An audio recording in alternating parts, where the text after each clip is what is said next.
സ്വാഗതം എല്ലാ പ്രേക്ഷകർക്കും 9 മണി വാർത്തയിലേക്ക്. നമുക്ക് ആദ്യം പ്രധാന വാർത്തകൾ വിശദമായി നോക്കാം.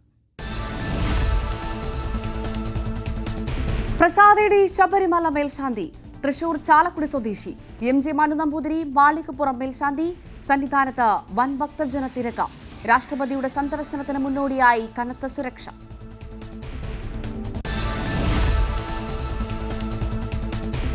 ശബരിമല സ്വർണ്ണമോഷണത്തിൽ രണ്ടാം കേസിലും ഉണ്ണികൃഷ്ണൻ പോറ്റി അറസ്റ്റ് ചെയ്തേക്കും. ചെന്നൈ, ഹൈദരാബാദ് എന്നിവിടങ്ങളിൽ എത്തിച്ച് തെളിവെടുക്കും. മുരാരി ബാബുവിനെയും ചോദ്യം ചെയ്യാൻ പ്രത്യേക അന്വേഷണ സംഘം. UDFന്റെ വിശ്വാസ സംരക്ഷണ ജാഥ സമാപിക്കുന്നു. സമാപന സമ്മേളനം ഇന്ന് പന്തളത്ത്. കെ മുരളീധരൻ, കൊടിക്കുന്നിൽ സുരേഷ്, അടൂർ പ്രകാശ്, ബെന്നി ബഹനാൻ എന്നിവർ നയിക്കുന്ന മേഖലാ ജാഥകളാണ് പന്തളത്ത് സമാപിക്കുക. G. സുകുമാരൻ നായർ സ്ഥാനമൊഴിയണമെന്നാവശ്യപ്പെട്ട് NSSലെ ഒരു വിഭാഗം പെരുന്നയിലേക്ക് ഇന്ന് മാർച്ച്. പ്രതിഷേധം NSS വിമോചന സമിതിയുടെ പേരിൽ.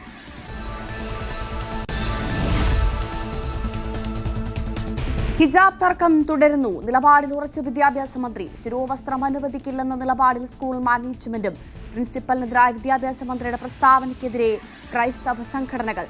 മന്ത്രി മാപ്പ് പറയണമെന്ന് കത്തോലിക്ക കോൺഗ്രസ്.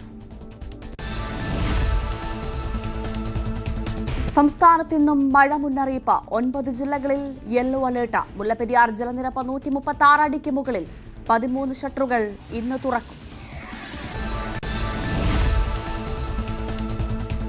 ബീഹാർ തെരഞ്ഞെടുപ്പിൽ ആദ്യഘട്ട പത്രികാ സമർപ്പണം പൂർത്തിയായി. ഇന്ന് സൂക്ഷ്മ പരിശോധന. പല മണ്ഡലങ്ങളിലും മഹാസഖ്യം നേർക്കുനേർ. സീറ്റ് ധാരണയിൽ എത്താത്തത് പ്രതിസന്ധി. യുക്രൈന് ദീർഘദൂര മിസൈലുകൾ നൽകില്ലെന്ന് അമേരിക്ക. ട്രംപ് സെലൻസ്കി കൂടിക്കാഴ്ചയിൽ തീരുമാനമായില്ല. യുക്രൈനും റഷ്യയും നിയന്ത്രണ രേഖയിൽ യുദ്ധം അവസാനിപ്പിക്കണമെന്ന് ട്രംപ്. ട്രംപ് സഹായിച്ചാൽ യുദ്ധം അവസാനിപ്പിക്കുമെന്ന് സെലൻസ്കി. 9 സൈനിക ജനറൽമാരെ പുറത്താക്കി ചൈന. നടപടി സാമ്പത്തിക തട്ടിപ്പ് ആരോപിച്ച ചൈനീസ് കമ്മ്യൂണിസ്റ്റ് പാർട്ടി അടുത്തിടെ സ്വീകരിക്കുന്ന ഏറ്റവും നാടകീയ നീക്കങ്ങളിൽ ഒന്നാണിത്. പാർട്ടി തലപ്പത്തെ പുതിയ അംഗങ്ങളെ തെരഞ്ഞെടുക്കുന്നതിന് വേണ്ടി ചേരാനിരുന്ന യോഗത്തിന്റെ തലേന്നാണ് തീരുമാനം. വിശദമായി നോക്കാം. ഹിജാബ് വിവാദത്തിൽ ഉറച്ച വിദ്യാഭ്യാസ മന്ത്രി V. ശിവൻകുട്ടി. കത്തോലിക്ക കോൺഗ്രസിന്റെ വിമർശനങ്ങൾക്ക് മറുപടി അർഹിക്കുന്നില്ലെന്നാണ് V. ശിവൻകുട്ടി ന്യൂസ് 18നോട് പറഞ്ഞത്. Ernakulam Palluruthy saint Rita's public സ്കൂളിൽ ഉണ്ടായ ഗുരുതരമായ പ്രശ്നം മറച്ചുവെക്കാനുള്ള വിവാദങ്ങളാണ് ഇപ്പോൾ നടക്കുന്നത്. താൻ ആരെയും അപമാനിച്ചിട്ടില്ല. സർക്കാർ നിലപാടിൽ മാറ്റമുണ്ടാവില്ല. കുട്ടി സ്കൂളിൽ നിന്ന് TC വാങ്ങിയതോടെ പ്രശ്നം അവസാനിച്ചതായും നിയമപരമായി ചെയ്യേണ്ട കാര്യങ്ങളിൽ നിന്ന് പിന്നോട്ട് പോവില്ലെന്നും വിദ്യാഭ്യാസ മന്ത്രി പ്രതികരിച്ചു. ആദ്യം അദ്ദേഹത്തിന്റെ വാക്കുകളിലേക്ക്. കൊച്ചി പള്ളുരുത്തിയിലെ ഹിജാബ് വിവാദത്തിൽ വിദ്യാഭ്യാസ മന്ത്രി നടത്തിയ പ്രസ്താവനയ്ക്കെതിരെ വലിയ വിമർശനവുമായി കഴിഞ്ഞ ദിവസം കത്തോലിക്ക കോൺഗ്രസ് രംഗത്തെത്തിയിരുന്നു. അതിന് മറുപടി പറയുകയാണ് വിദ്യാഭ്യാസ മന്ത്രി V. ശിവൻകുട്ടി. മിനിസ്റ്ററെ, കഴിഞ്ഞ ദിവസം അങ്ങ് നടത്തിയ ഒരു പ്രസ്താവനയ്ക്കെതിരെ കത്തോലിക്ക കോൺഗ്രസ് വലിയ വിമർശനം ഉന്നയിച്ചിരിക്കുകയാണ്. എന്താണ് അവർക്ക് കൊടുക്കാനുള്ള മറുപടി? അല്ല, അവരുടെ വിമർശനത്തിനൊന്നും മറുപടി പറയാൻ ഞാൻ ആളല്ല. അത് വിമർശനത്തിന് മറുപടി അർഹിക്കുന്ന കാര്യമല്ല. വിദ്യാഭ്യാസ മന്ത്രി എന്നുള്ള നിലയിലും വിദ്യാഭ്യാസ ഡിപ്പാർട്ട്മെന്റ് എന്നുള്ള നിലയിലും കേരള എഡ്യൂക്കേഷൻ റൂൾ അനുസരിച്ചും കേന്ദ്ര വിദ്യാഭ്യാസ നയമനുസരിച്ചും കാര്യങ്ങൾ നടത്തിക്കൊണ്ടു പോകുന്നു മാത്രമേ ഉള്ളൂ. ഒരു വിദ്യാർത്ഥിയുടെയും വിദ്യാഭ്യാസം അവസാനിപ്പിക്കുന്ന നിലയിലുള്ള തീരുമാനം എടുക്കാൻ വേണ്ടി പാടില്ല, എന്തിന്റെ പേരിലായിരുന്നാലും. സ്കൂളുകൾ അവിടെ ക്രിസ്ത്യാനി, മുസൽമാൻ, ഹിന്ദു എല്ലാം ഒരുമിച്ച് പഠിക്കേണ്ട വിദ്യാലയങ്ങളാണ്. പാഠശാലയല്ല സ്കൂളെന്ന് പറയുന്നത്. അപ്പം അതുകൊണ്ട് നമുക്ക് എന്തെങ്കിലും പ്രശ്നങ്ങളുണ്ടെങ്കിൽ ആ പ്രശ്നങ്ങൾ ചർച്ച ചെയ്ത് പരിഹാരം കാണുക എന്നുള്ളതല്ലാതെ രാഷ്ട്രീയ മുതലെടുപ്പിനോ അല്ലെങ്കിൽ വിദ്യാഭ്യാസ രംഗത്ത് കുഴപ്പമാണെന്ന് വരുത്തി നിൽക്കുന്നതിന് വേണ്ടിയുള്ള പരിശ്രമം നടത്തി അതൊക്കെ ജനങ്ങൾ നേരിട്ട് കാണുന്ന ജനങ്ങൾ അതെല്ലാം തള്ളിക്കളയും. അല്ല, ഈ സന്യസ്ത സമൂഹത്തെ അങ്ങ് അപമാനിച്ചു എന്നാണ് അവരുടെ ആക്ഷേപം. ഞാൻ അങ്ങനെ ആരെ അപമാനിച്ചിട്ടില്ല. ആ ആക്ഷേപത്തിന് യാതൊരു പ്രസക്തിയില്ല. അതെല്ലാം ബോധപൂർവം പ്രശ്നങ്ങളില്ലാത്തതുകൊണ്ട് കൊണ്ടുവന്നിരിക്കുകയാണ്. സെന്റ് റീത്താസ് സ്കൂളിലുണ്ടായിട്ടുള്ള അതിഗുരുതരമായിട്ടുള്ള പ്രശ്നത്തിനെ മറച്ചുവെക്കുന്നതിന് വേണ്ടി ഉള്ള ആക്ഷേപങ്ങളാണ്. അങ്ങനെ ആക്ഷേപം ഉന്നയിച്ചാൽ എന്നും നമ്മൾ പെട്ടെന്ന് നിയമപരമായി ചെയ്യേണ്ട കാര്യങ്ങളിൽ നിന്നും പുറകോട്ട് പോകുന്ന പ്രശ്നമേ ഇല്ല. അപ്പൊ ഈ സ്കൂളിനെതിരെ എന്തൊരു നടപടി അങ്ങനെ ആലോചിക്കുന്നുണ്ടോ? അല്ലാതെ ഇപ്പം കോടതിയിൽ കേസിരിക്കുകയല്ലോ, കോടതിയിലെ കേസിന്റെ കാര്യം കഴിഞ്ഞു വരട്ടെ. അപ്പൊ എന്തെങ്കിലും ഒത്തുതീർപ്പിലേക്ക് ഉള്ള ഒരു സാധ്യതയുണ്ടോ? ഒത്തുതീർപ്പിന്റെ പ്രശ്നമൊന്നും ഇക്കാര്യത്തിൽ ഇല്ലല്ലോ. ഒരു കേരളത്തിൽ 14,000 സ്കൂളുണ്ട്. 14,000 സ്കൂളിൽ ഉള്ള നിയമം എല്ലാ സ്കൂളിനും ബാധകമാണ്. ആ കുട്ടിയുടെ അച്ഛൻ TC വാങ്ങിയോടുകൂടി ആ പ്രശ്നം അവിടെ അവസാനിച്ചു. ഇനി ആ കുട്ടിക്ക് ഏതെങ്കിലും സ്കൂളിൽ അഡ്മിഷൻ കിട്ടിയില്ലെങ്കിൽ ഗവൺമെന്റ് ഇടപെട്ടുകൊണ്ട് പ്രത്യേക ഉത്തരവ് കൊടുത്ത് ഗവൺമെന്റ് സ്കൂളിൽ പഠിക്കുന്നതിന് വേണ്ടി അനുവാദം കൊടുക്കും. ഈ തെരഞ്ഞെടുപ്പ് അടുത്തു വരുന്ന ഒരു സാഹചര്യമാണ്. അപ്പോൾ ഈ ഒരു പർട്ടിക്കുലർ സ്കൂളിന്റെ കാര്യമാണെങ്കിലും അത് ഒരു സമൂഹത്തെ മുഴുവൻ ബാധിക്കുന്ന തരത്തിലാണ് ചർച്ചയായിക്കൊണ്ടിരിക്കുന്നത്. ഇതൊന്നും ഒരു തെരഞ്ഞെടുപ്പിനെ ബാധിക്കുന്ന പ്രശ്നമല്ല, മാധ്യമങ്ങൾ ഉണ്ടാക്കുന്ന ചർച്ച മാത്രമാണ്. ഓക്കെ, വളരെയധികം നന്ദി താങ്കളുടെ പ്രതികരണം. എന്തായാലും ഈ വിവാദങ്ങളോട് വിദ്യാഭ്യാസ മന്ത്രിയുടെ പ്രതികരണം, നിലപാടിൽ ഒരു മാറ്റവുമില്ല, സർക്കാർ ജനാധിപത്യപരമായി മാത്രമാണ് ഈ വിഷയത്തെ കാണുന്നതെന്നാണ്. ക്യാമറമാൻ ബിബിൻ മുരളിക്കൊപ്പം ഡാൻ കുര്യൻ, ന്യൂസ് 18. വിദ്യാഭ്യാസ മന്ത്രിയുടെ പ്രസ്താവനയ്ക്കെതിരെ ക്രൈസ്തവ സഭകൾ രംഗത്ത് വന്നിരുന്നു.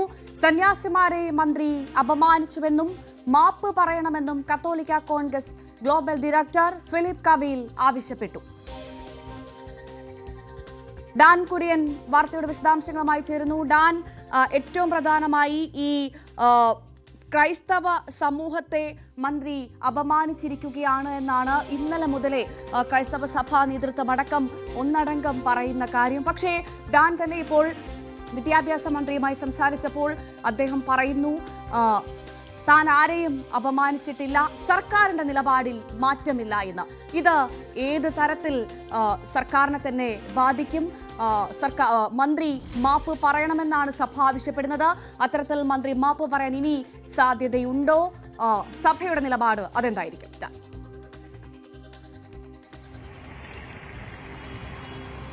ഇന്നലെ വിദ്യാഭ്യാസ മന്ത്രി വി ശിവൻകുട്ടി നടത്തിയ ഒരു പ്രസ്താവനയാണ്. അതായത് ശിരോവസ്ത്രം ധരിച്ച ഒരു സന്യസ്തയായിട്ടുള്ള ആളാണ് ഇത്തരത്തിൽ ഈ ശിരോവസ്ത്രം ധരിച്ചുകൊണ്ട് ക്ലാസ്സിലെത്തിയതിന്റെ പേരിൽ ഒരു വിദ്യാർത്ഥിക്കെതിരെ നടപടി വേണം, അല്ലെ അവരെ സ്കൂളിൽ അങ്ങനെ അവരെ എത്താൻ കഴിയില്ല എന്ന നിലപാടെടുത്തത് എന്ന അർത്ഥത്തിലായിരുന്നു ഇന്നലെ വിദ്യാഭ്യാസ മന്ത്രി ഒരു പ്രതികരണം നടത്തിയത്.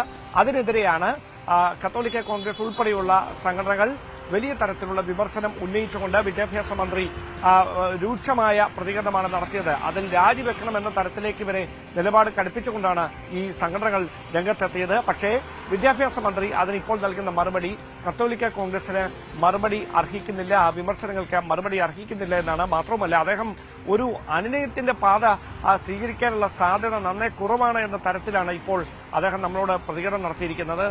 ഈ വിഷയത്തിൽ ഒരു ഒത്തുതീർപ്പുമില്ല, നിയമത്തിന്റെ വഴിയിലേക്ക് തന്നെ പോകും. ഏതെങ്കിലും വിധേന ആ കുട്ടിക്ക് തുടർന്ന് പഠിക്കാൻ കഴിയാത്തൊരു സാഹചര്യം ഉണ്ടായാൽ, അവിടെ മറ്റ് സ്കൂളിൽ അഡ്മിഷൻ കിട്ടാതിരിക്കുന്ന സാഹചര്യം ഉണ്ടായാൽ അവിടെ വിദ്യാഭ്യാസ വകുപ്പിന് ഇടപെടൽ ഉണ്ടാകുമെന്നും കൂടി പറഞ്ഞു വെക്കുന്നു. താൻ ആരെയും അപമാനിക്കാൻ ശ്രമിച്ചിട്ടില്ല. ഇത് ഈ സ്കൂളിലുണ്ടായ പള്ളുരുത്തി സ്കൂളിലുണ്ടായ പ്രശ്നങ്ങൾ മറയ്ക്കുന്നതിന് വേണ്ടി ബോധപൂർവ്വം വിവാദങ്ങൾ സൃഷ്ടിക്കാനുള്ള ഒരു നീക്കം നടക്കുകയാണ്, രാഷ്ട്രീയ മുതലെടുപ്പിനുള്ള നീക്കമാണ് ഈ നടന്നുകൊണ്ടിരിക്കുന്നത് എന്നൊക്കെ വിദ്യാഭ്യാസ മന്ത്രി പറയുന്നതിനോട് ഒരു കാര്യം ഉറപ്പാണ്, അദ്ദേഹം കൃത്യമായി നിലപാടിൽ ഉറച്ചു തന്നെയാണ്. ഇതിലൊരു വിട്ടുവീഴ്ചയ്ക്കോ ഒത്തുതീർപ്പ് ചർച്ചകൾക്കോ അനുരഞ്ജനങ്ങൾക്കോ ഒന്നും ഇനി സാധ്യതകൾ അവശേഷിക്കുന്നില്ല എന്ന സൂചന നൽകിക്കൊണ്ടാണ് അല്പസമയം മുമ്പ് വിദ്യാഭ്യാസ മന്ത്രി നമ്മളോട് പ്രതികരണം നടത്തിയിരിക്കുന്നത്. ഡാൻ, അവിടെയാണ് പ്രധാനപ്പെട്ട കാര്യം. നമ്മൾ പറഞ്ഞതുപോലെ തെരഞ്ഞെടുപ്പ് അടുത്ത സാഹചര്യമാണ്. തൊട്ടാൽ പൊള്ളുന്ന ഈ വിഷയത്തിൽ എന്ത് നിലപാട് സ്വീകരിക്കണമെന്നറിയാതെ ഡബിൾ സ്റ്റാൻഡ് എടുത്ത സർക്കാരെ നമ്മൾ തുടക്കം മുതലേ കണ്ടതാണ്. ആ സാഹചര്യത്തിലാണ് ഇന്നലെ വിദ്യാഭ്യാസ മന്ത്രി വീണ്ടും ഇതൊരു വലിയ വിഷയമായി കൊണ്ടുപോയത് നമ്മൾ കണ്ടത്. ശിരോവസ്ത്രം ധരിച്ച അധ്യാപിക ശിരോവസ്ത്രം വിദ്യാർത്ഥികളെ ധരിക്കാൻ അനുവദിക്കുന്നില്ല എന്ന് പറഞ്ഞെടുത്ത് അത് ക്രൈസ്തവ സന്യാസിനിമാരെ അപമാനിക്കുന്നതിന് തുല്യമാണ് എന്ന് സഭ പറയുമ്പോൾ ഈ തെരഞ്ഞെടുപ്പ് അടുത്ത സാഹചര്യത്തിൽ ഈ നിലപാടുമായി എത്ര നാൾ സർക്കാരിന് മുന്നോട്ട് പോകാൻ കഴിയും? സഭ പറയുന്നത് മാപ്പ് പറഞ്ഞേ മതിയാകൂ എന്നാണ്. ഡാൻ,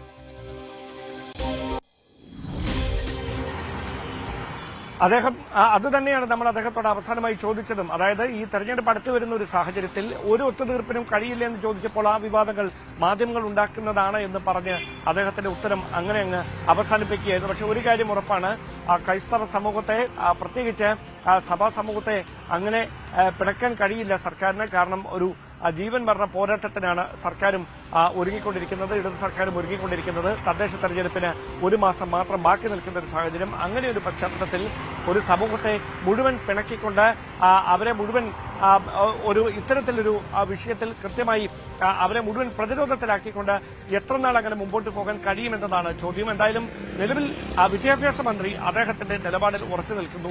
ഒരു വിട്ടുവീഴ്ചയ്ക്ക് അദ്ദേഹം തയ്യാറാകുന്നുണ്ടോ അല്ലെങ്കിൽ തയ്യാറാകാനുള്ള സാധ്യത നന്നേ കുറവാണ് എന്ന സൂചന നൽകിക്കൊണ്ടാണ് അദ്ദേഹം അദ്ദേഹത്തിന്റെ നിലപാട് വ്യക്തമാക്കിയിരിക്കുന്നത്. അങ്ങനെയെങ്കിൽ തുടർ നീക്കങ്ങൾ എന്താകും എന്നതാണ് ശ്രദ്ധേയമായിട്ടുള്ള കാര്യം. അവിടെ ഈ വിഷയത്തിൽ ഏതെങ്കിലും തരത്തിൽ വിദ്യാഭ്യാസ മന്ത്രിക്കെതിരെ കത്തോലിക്ക കോൺഗ്രസോ അല്ലെങ്കിൽ മറ്റ് ക്രൈസ്തവ സംഘടനകളോ നിലപാട് കടുപ്പിക്കുന്ന സാഹചര്യമുണ്ടായാൽ അതിനോട് ഏത് തരത്തിലായിരിക്കും മന്ത്രിയും അതോടൊപ്പം സർക്കാരും. അതാണ് ഡാൻ, നമ്മൾ കഴിഞ്ഞ കുറച്ച് നാളുകളായി കേട്ടുകൊണ്ടിരിക്കുന്നതാണ് ഇത്തരത്തിൽ ക്രൈസ്തവ സ്കൂളുകളിൽ പ്രശ്നങ്ങൾ സൃഷ്ടിച്ച് ന്യൂനപക്ഷ സ്കൂളുകളുടെ സൽപ്പേര് ബോധപൂർവം നശിപ്പിക്കാൻ ശ്രമിക്കുന്നു. ക്രൈസ്തവരെ ബോധപൂർവം ആക്രമിക്കാനുള്ള, ന്യൂനപക്ഷങ്ങളെ ബോധപൂർവം ആക്രമിക്കാനുള്ള ശ്രമം നടക്കുന്നു എന്നുള്ള വിമർശനങ്ങൾ കഴിഞ്ഞ കുറച്ച് നാളുകളായി ക്രൈസ്തവ സഭകളുടെ ഭാഗത്തുനിന്ന് ദിനംപ്രതി വരുന്നൊരു സാഹചര്യമുണ്ട്. അപ്പോൾ ആ ഒരു സാഹചര്യത്തിൽ തന്നെയാണ് സർക്കാർ തന്നെ ഇത്തരത്തിൽ വലിയ തരത്തിൽ വിമർശനവുമായി രംഗത്ത് വരുന്നു എന്ന് ക്രൈസ്തവർ ആരോപിക്കുന്നത്. അപ്പോൾ അവിടെ ഇനി എന്ത് പ്രതീക്ഷിക്കണമെന്നാണ് ഏറ്റവും പ്രധാനപ്പെട്ട ചോദ്യം. ഡാൻ, ഈ വിഷയത്തിലെ ഏറ്റവും പ്രധാനപ്പെട്ട ഒരു ഗൌരവമാർജിച്ച കാര്യം എന്ന് പറയുന്നത് ഈ വിഷയത്തിൽ സർക്കാർ എടുത്ത നിലപാടിൽ, വിദ്യാഭ്യാസ വകുപ്പ് കൈക്കൊണ്ട നിലപാടിൽ, അവരെടുത്ത തീരുമാനത്തിൽ അവർ ഉറച്ചു നിൽക്കുകയാണ്. അതിൽ നിന്ന് ഒരു ശതമാനം പോലും പിന്നോട്ട് പോയിട്ടില്ല. അതേപോലെ തന്നെ സ്കൂൾ മാനേജ്മെന്റ് ഈ വിഷയത്തിലെടുത്ത നിലപാടിൽ മാനേജ്മെന്റും ഉറച്ചു നിൽക്കുകയാണ്. അതായത് സ്കൂൾ മാനേജ്മെന്റിന്റെ ചട്ടങ്ങൾക്ക് വിരുദ്ധമായി ഹിജാബ് ധരിച്ചുകൊണ്ട് ആ വിദ്യാർത്ഥിക്ക് പഠനത്തിനെത്താൻ കഴിയില്ല.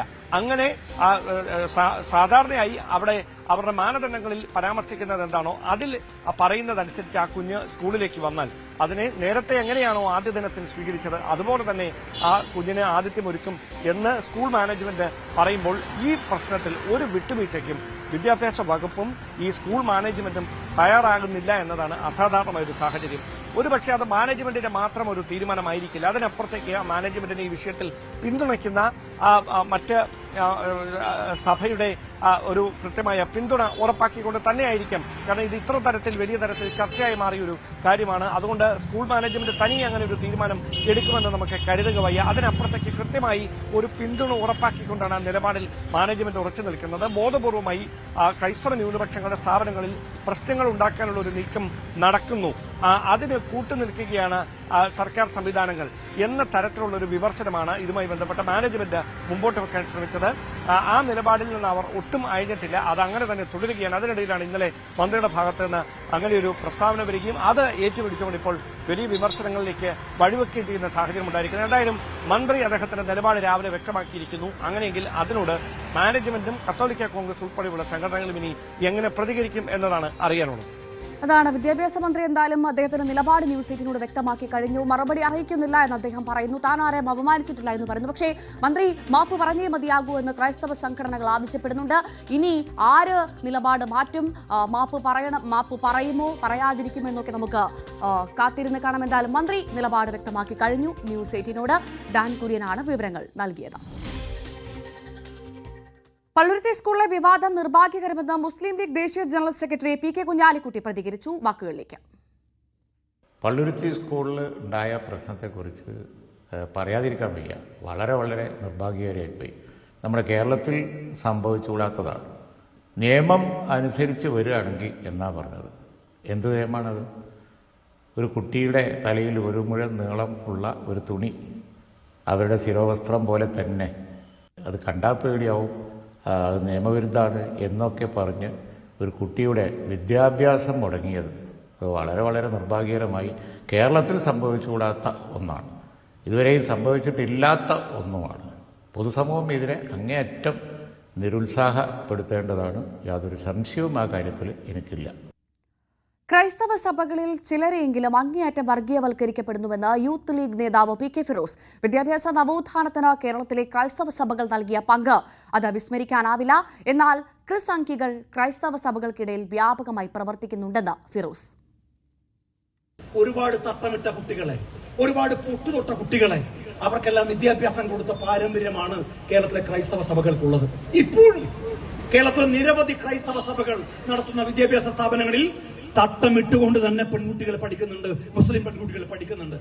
പക്ഷെ സമീപകാലത്ത് കേരളത്തിലെ കാസ പോലെയുള്ള ക്രിസംഗികളായിട്ടുള്ള ചിലർ ചേർന്ന് വർഗീയവൽക്കരിക്കാൻ ക്രൈസ്തവ സഭകൾക്കിടയിൽ വ്യാപകമായി പ്രവർത്തിക്കുന്നുണ്ട്.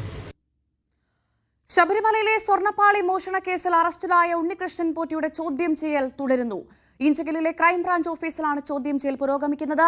SP ശശിധരന്റെ നേതൃത്വത്തിലുള്ള പ്രത്യേക അന്വേഷണ സംഘം ഉണ്ണികൃഷ്ണൻ പോറ്റിയുമായി ഉടൻ തെളിവെടുപ്പ് ഉൾപ്പെടെയുള്ള നടപടികളിലേക്ക് കടക്കുമെന്നാണ് സൂചന. സ്വർണ്ണപ്പാളി എത്തിച്ച ബംഗളൂരുവിലും പരിശോധന നടത്തിയേക്കും. പ്രതി പട്ടികയിൽ ഉൾപ്പെട്ട ദേവസ്വം ബോർഡ് ഉദ്യോഗസ്ഥരെയും ഉണ്ണികൃഷ്ണന്റെ മൊഴിയുടെ അടിസ്ഥാനത്തിൽ വൈകാതെ ചോദ്യം ചെയ്യും.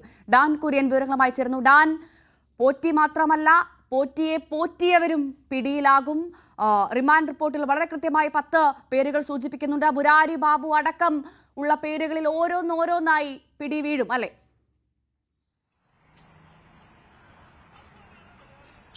അതായത് മുരാരി ബാബു ആണ് ആദ്യം ഇതുമായി ബന്ധപ്പെട്ട് സസ്പെൻഷനിലായത്. അതിനു പിന്നാലെയാണ് സുനിൽകുമാറിനെതിരെ നടപടിയെടുത്തത്. അവർ മാത്രമാണ് ഇപ്പോൾ സർവീസിലുള്ള ആരോപണ വിധേയരായ പ്രതിപട്ടികയിൽ ഉൾപ്പെട്ടിരിക്കുന്ന ഉദ്യോഗസ്ഥർ. അതിനു പുറമെയാണ് മറ്റ് പ്രതിപട്ടികയിൽ ഉൾപ്പെട്ടിരിക്കുന്ന 8 പേരിലേക്ക് കൂടി അന്വേഷണം എത്തുന്നത്. നിലവിൽ കഴിഞ്ഞ ദിവസം രാത്രി വൈകിയും ഉണ്ണികൃഷ്ണൻ പോറ്റിയിൽ നിന്ന് വിവരങ്ങൾ ചോദിച്ചറിയാനുള്ള ഒരു തിടുക്കത്തിലായിരുന്നു അന്വേഷണ സംഘം. അതുമായി ബന്ധപ്പെട്ട നടപടികൾ അവർ കൃത്യമായി തന്നെ നടപ്പിലാക്കിക്കൊണ്ടിരിക്കുകയാണ്. ആരോഗ്യം ഉൾപ്പെടെ, അതായത് ആരോഗ്യ ഉൾപ്പെടെ വിലയിരുത്തി മറ്റ് ശാരീരിക പ്രശ്നങ്ങളൊന്നുമില്ല എന്ന് ഉറപ്പുവരുത്തിയതിനു ശേഷമാണ് ഈ ചോദ്യം ചെയ്യൽ ഉണ്ണികൃഷ്ണൻ പോറ്റിയുമായി തുടരുന്നത്. ക്രൈംബ്രാഞ്ചിന്റെ ഈഞ്ചക്കലിലുള്ള ഓഫീസിലാണ് SP ശശിധരൻ നേതൃത്വത്തിലുള്ള സംഘം ഇപ്പോൾ ഈ ചോദ്യം ചെയ്യൽ നടത്തിക്കൊണ്ടിരിക്കുന്നത്.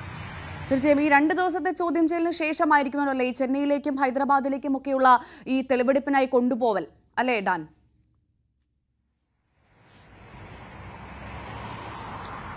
തീർച്ചയായിട്ടും അങ്ങനെ തന്നെ വേണം കരുതാൻ. നിലവിൽ ഉന്നത ഉദ്യോഗസ്ഥരുടെ നേതൃത്വത്തിൽ ലഭിച്ച തെളിവുകളുടെയും ദേവസ്വം വിജിലൻസ് കണ്ടെത്തിയ റിപ്പോർട്ടിന്റെയും അടിസ്ഥാനത്തിൽ, അല്ലെങ്കിൽ അതുമായി ബന്ധപ്പെട്ട് ഇതിനോടകം ശേഖരിച്ചിരിക്കുന്ന ഡിജിറ്റൽ തെളിവുകളുടെയും അല്ലാത്ത തെളിവുകളുടെയും ഒക്കെ അടിസ്ഥാനത്തിൽ വിശദമായ ചോദ്യം ചെയ്യലായിരിക്കും ആദ്യഘട്ടത്തിൽ നടക്കുക.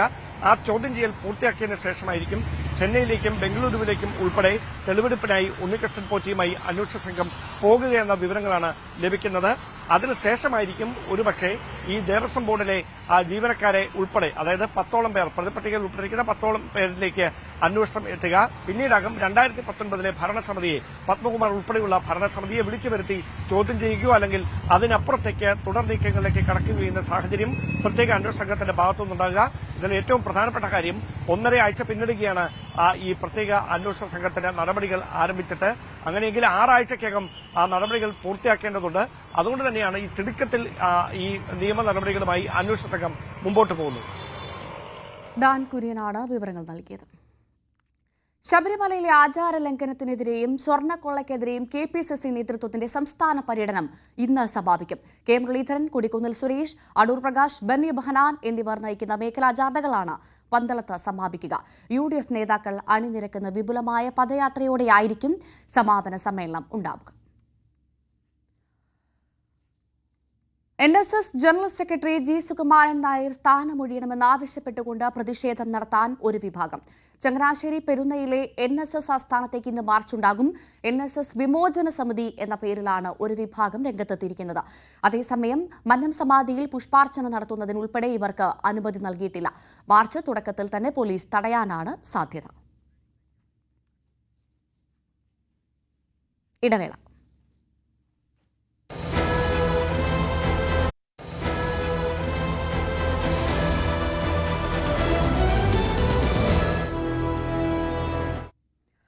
ബീഹാർ നിയമസഭാ തെരഞ്ഞെടുപ്പിന്റെ ആദ്യഘട്ട പത്രികാ സമർപ്പണം പൂർത്തിയായതോടെ ചില മണ്ഡലങ്ങളിൽ മഹാസഖ്യം നേർക്കുനേർ. സീറ്റ് ധാരണ പ്രഖ്യാപിക്കാനാവാത്തതാണ് ഇന്ത്യ സഖ്യം നേരിടുന്ന പ്രതിസന്ധി. പത്രിക പിൻവലിക്കാനുള്ള സമയപരിധി പൂർത്തിയാകുന്നതിന് മുൻപ് ധാരണയിലെത്താനാണ് ഇന്ത്യ സഖ്യത്തിന്റെ ശ്രമം. പത്രികകളുടെ സൂക്ഷ്മ പരിശോധന ഇന്ന് നടക്കും. രാകേഷ് വിവരങ്ങളുമായി ചേർന്നു. Rakesh, good morning. എന്തായാലും ഈ രാഹുൽ ഗാന്ധിയുടെ വോട്ടവകാശ യാത്രയിൽ കാണിച്ച ഒത്തൊരുമ ഇപ്പോൾ ഈ സീറ്റിന്റെ കാര്യത്തിൽ വന്ന സമയത്ത് ഉണ്ടാകുന്നില്ല. അതുമാത്രമല്ല, മഹാസഖ്യം നേർക്കുനേർ വരുന്ന സാഹചര്യം പോലും ഉടലെടുത്തിരിക്കുന്നു. പ്രതിസന്ധി അത് അവസാനിക്കുന്നില്ല എന്ന് വ്യക്തമല്ലേ? ഭവ്യ, മഹാസഖ്യത്തിൽ മഹാപ്രതിസന്ധിയുണ്ട്. കാരണം ഇന്നലെ ആദ്യഘട്ട പത്രികാ സമർപ്പണം അവസാനിച്ചു. 121 മണ്ഡലങ്ങളിലാണ് ആദ്യഘട്ടത്തിൽ വോട്ടെടുപ്പ് നടക്കുന്നത്. പക്ഷേ മഹാസഖ്യത്തിന് അതിനു മുൻപ് സീറ്റ് ധാരണ പ്രഖ്യാപിക്കാൻ കഴിഞ്ഞില്ല എന്ന് മാത്രവുമല്ല, നിലവിൽ ലഭിക്കുന്ന നമുക്ക് ഏറ്റവും ചുരുങ്ങിയത് ഒരു 6 മണ്ഡലങ്ങളിലെങ്കിലും മഹാസഖ്യത്തിലെ പാർട്ടികൾ തന്നെ പരസ്പരം ഏറ്റുമുട്ടുന്ന സാഹചര്യമാണ് ഇപ്പോൾ നിലവിലുള്ളത്. പ്രത്യേകിച്ച് വൈശാലി മണ്ഡലത്തിൽ അവിടെ കോൺഗ്രസും RJDയും തമ്മിൽ നേർക്കുനേർ ഏറ്റുമുട്ടുന്ന സാഹചര്യം നിലവിലുണ്ട്. 2 പാർട്ടികളും ഔദ്യോഗിക സ്ഥാനാർത്ഥികൾ തന്നെ പത്രിക നൽകിയിരിക്കുകയാണ്. വൈശാലി ജില്ലയിലെ തന്നെ ലാൽഗഞ്ച് മണ്ഡലത്തിലും സമാനമായ സാഹചര്യമുണ്ട്. അവിടെ കോൺഗ്രസിനും സ്ഥാനാർത്ഥിയുണ്ട്, RJDക്കും സ്ഥാനാർത്ഥിയുണ്ട്. ബച്ച്വാര മണ്ഡലത്തിലേക്ക് വരുമ്പോൾ കോൺഗ്രസ് പിന്തുണയോടുകൂടി കോൺഗ്രസ് അവിടെയുണ്ട്. ഒപ്പം തന്നെ ഇന്ത്യ സഖ്യത്തിന്റെ സ്ഥാനാർത്ഥി നിലയിൽ സ്വതന്ത്രനും അവിടെ പത്രിക നൽകിയിട്ടുണ്ട്.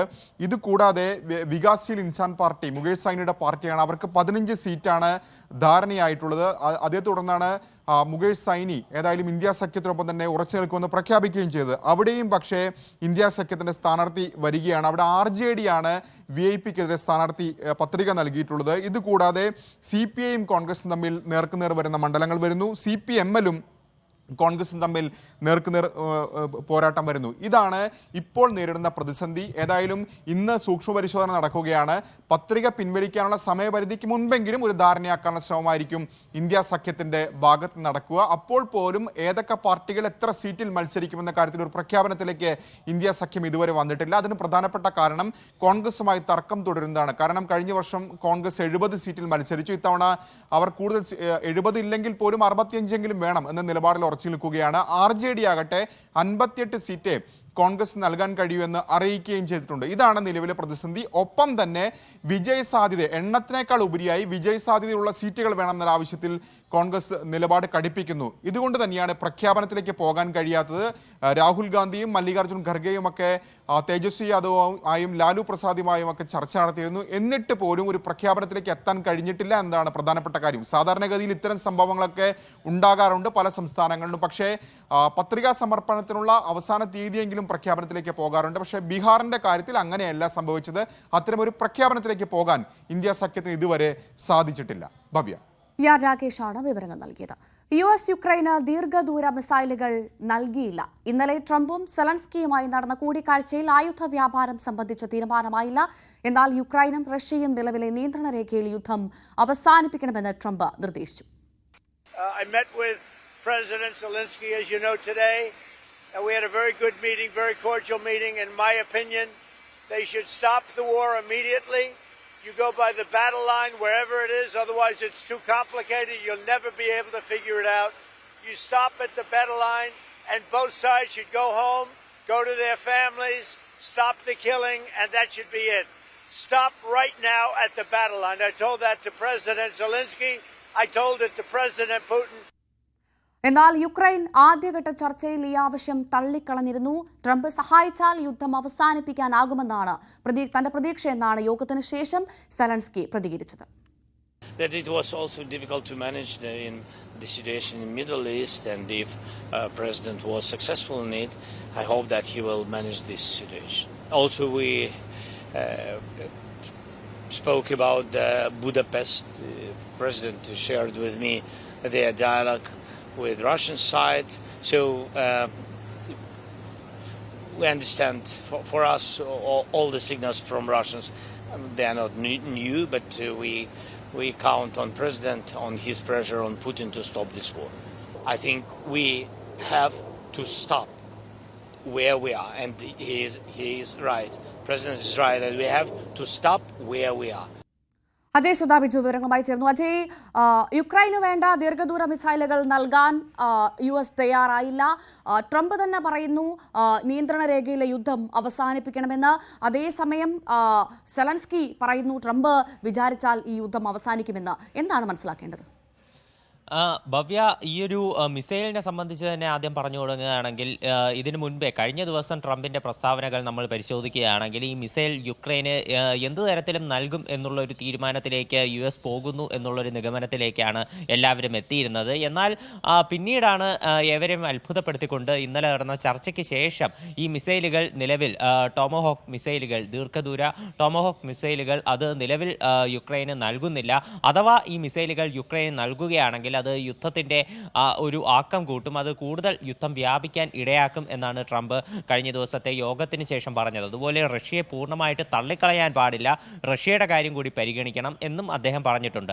ഇതിൽ ഒരു എടുത്തു പറയേണ്ടത്, കഴിഞ്ഞ ദിവസം അദ്ദേഹം ഡൊണാൾഡ് ട്രംപ് പുടിനുമായിട്ട് ഒരു ദീർഘമായിട്ടുള്ള ഫോൺ സംഭാഷണം നടത്തിയിരുന്നു. ഒരു ഏകദേശം 2.5 മണിക്കൂർ നീണ്ടുനിന്ന സംഭാഷണമായിരുന്നു. ഇതിലുൾപ്പെടെ റഷ്യ ഈ ടോമഹോക്ക് മിസൈലുകൾ യുക്രൈന് നൽകുന്നതിൽ ആശങ്ക പ്രകടിപ്പിച്ചിരുന്നു. അപ്പോൾ അതിനെ തുടർന്നാണ് ട്രംപിൻ്റെ ഈ തീരുമാനം എന്നുള്ളത് ശ്രദ്ധേയമാണ്. മാത്രമല്ല ബൂഡപെസ്റ്റിൽ വെച്ചിട്ട് പുടിനെ ട്രംപ് നേരിൽ കാണുന്നുണ്ട്. അപ്പോൾ ഈ ചർച്ചകളിൽ നിന്ന് റഷ്യയെ പിന്തിരിപ്പിക്കാതിരിക്കാനുള്ള ഒരു അടവാണ്, അമേരിക്കയുടെ അടവെന്നുള്ള രീതിയിൽ വേണമെങ്കിൽ ഇതിനെ പറയാം. പ്രത്യേകിച്ച് അലാസ്കയിൽ വെച്ച് നിശ്ചയിച്ചിരുന്ന 2ാം ഘട്ട സമാധാന ചർച്ചകൾ ഉൾപ്പെടെ നടന്നിരുന്നില്ല. അതുകൊണ്ട് റഷ്യ ഇത്തരത്തിൽ യുക്രൈന് ഈ ദീർഘദൂര മിസൈലുകൾ നൽകുകയാണെങ്കിൽ റഷ്യ ചർച്ചയിൽ നിന്ന് പൂർണ്ണമായിട്ട് മുഖം തിരിക്കുന്ന ഒരു സാഹചര്യം ഉണ്ടാകും. ഇത് ഉണ്ടാകാതിരിക്കാൻ വേണ്ടിയിട്ടാണ് അമേരിക്കയുടെ ഈ നീക്കം എന്ന് നമുക്ക് പറയാൻ സാധിക്കും. എന്നാൽ അമേരിക്ക മുന്നോട്ട് വയ്ക്കുന്ന രണ്ടാമത്തെ ഒരു ആവശ്യമെന്ന് പറയുന്നത് യുദ്ധം ഇപ്പോഴുള്ള നിയന്ത്രണ രേഖയിൽ അവിടെ വെച്ച് തന്നെ അവസാനിപ്പിക്കണമെന്നാണ്. ഇതിലെ പ്രധാനപ്പെട്ട ഒരു പ്രശ്നം എന്ന് പറയുന്നത് യുക്രൈൻ്റെ പല പ്രധാനപ്പെട്ട പ്രദേശങ്ങളും, പ്രധാനമായിട്ടും ഈ ഡോൺബാസ് മേഖല ഉൾപ്പെടെ ഇപ്പോൾ റഷ്യയുടെ നിയന്ത്രണത്തിലാണ്. ഇവയൊന്നും തിരിച്ചു കിട്ടാതെ യുദ്ധം അവസാനിപ്പിക്കില്ല എന്നൊരു നിലപാടാണ് സെലൻസ്കി മുമ്പ് പറഞ്ഞിരുന്നത്. അപ്പോൾ ട്രംപിൻ്റെ ഈ പുതിയ നിലപാട് അത് യുക്രൈൻ എങ്ങനെ ഇനി മുന്നോട്ട് പോകുമ്പോൾ എടുക്കും എന്നുള്ളത് വ്യക്തമല്ല.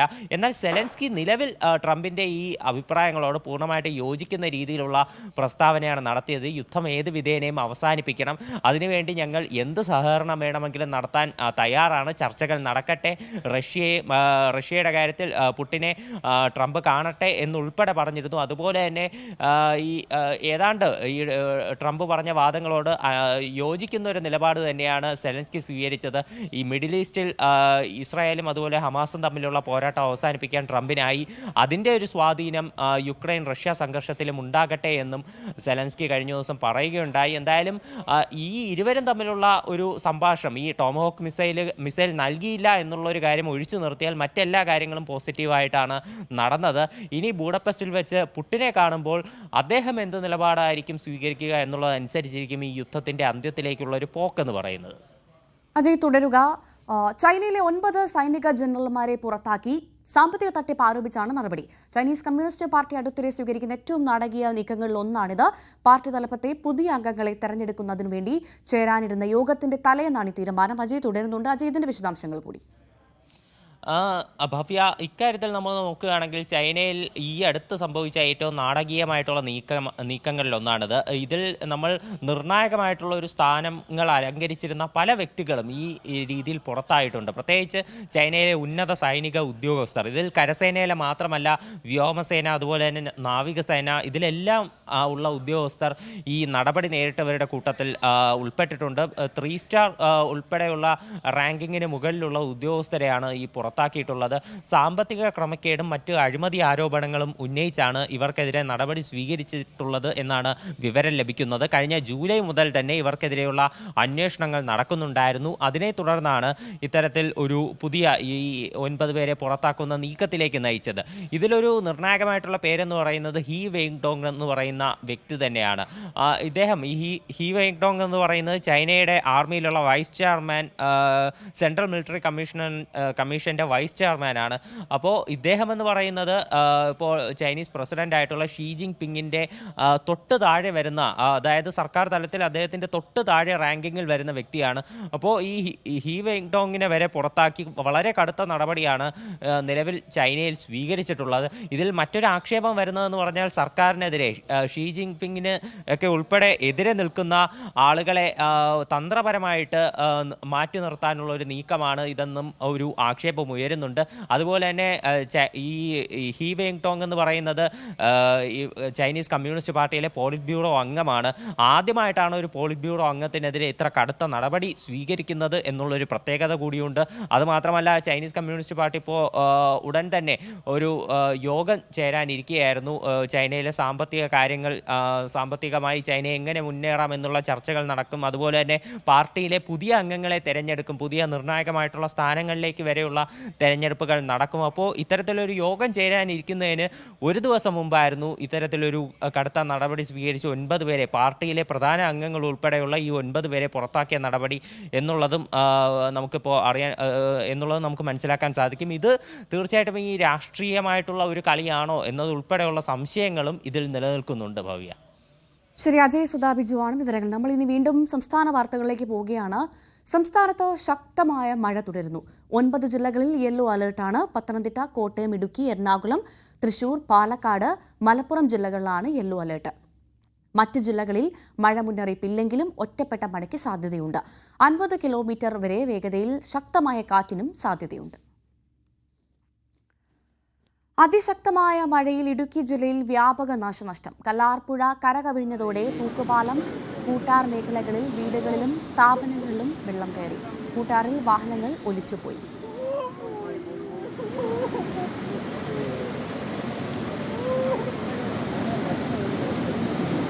പെട്രോളും വേണ്ട, ഡീസലും വേണ്ട.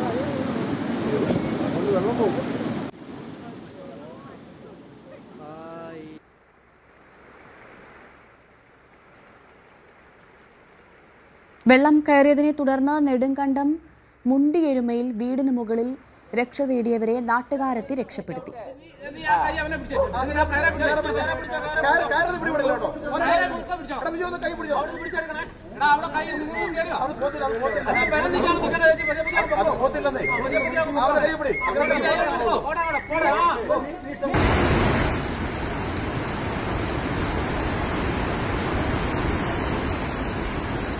ഒരു മിനിറ്റാണ് വലിയ സൗണ്ട് എല്ലാവരും കേട്ടത്.